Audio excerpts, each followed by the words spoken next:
व्यवस्थित असायला पाहिजे. कीर्तनात आलं तर टाळी वाजवता आली पाहिजे. खरी टाळी बोलामुखी नाम विठ्ठल विठ्ठल म्हणा वेळवेळा. हा सुख सोहळा स्वर्गी नाही. हा सोहळा स्वर्गात सुद्धा नाही. महिला मंडळ तुम्ही आम्ही सगळे भाग्यवान मंडळी आहोत की मृत्यू लोकांमध्ये तुम्हाला जन्म प्राप्त झाला आणि ती कथा कीर्तनामध्ये आपल्याला या ठिकाणी आपण वेळ देऊ राहिलो म्हणजे उजळले भाग्य. आता अवघी चिंता वारली संत दर्शनी हा लाभ पद्मनाभ जोडला. म्हणून या ठिकाणी पाप पुण्य समान समीप तई पाविजी कर्मभूमी. लय पुण्य असलं तर स्वर्गाची प्राप्ती, लय पाप असलं तर नरकाची प्राप्ती आणि दोन्ही समान असलं तर मनुष्याची प्राप्ती. विठ्ठल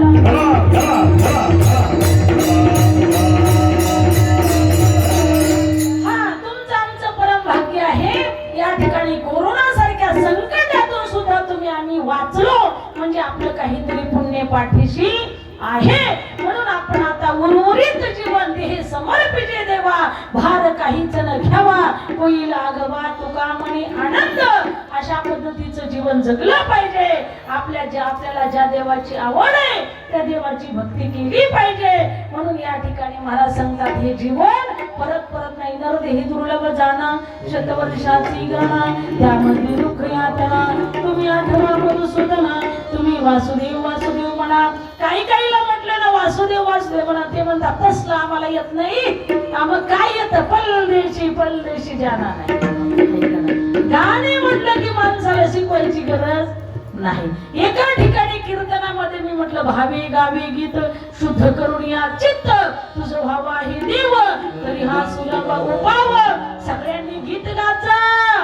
एक मुलगा उठला तो म्हटला माई साहेब आम्हाला लय भारी गीत येतं. म्हटलं कोणचं येतं? ते म्हटलं झिंग झिंग झिंग झिंग झिंग. अरे म्हटलं ती नको म्हणू बाबा. ती गीत म्हणल्याने काय उद्धार होणार नाही. हरिमुखे म्हणा हरिमुखे म्हणा म्हणा पुण्याची गणना कोण करू. रामकृष्ण गीते गणना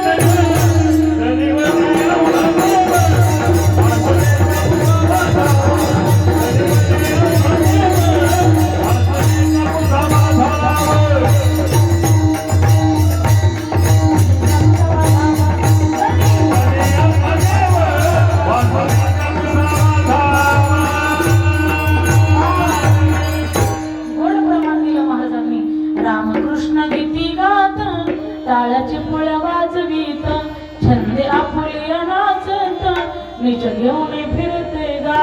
रामकृष्ण किती गात. राम राम म्हणायला काही कष्ट आहे गाव. कृष्ण म्हणायला तरी जरा जीव वळत नाही.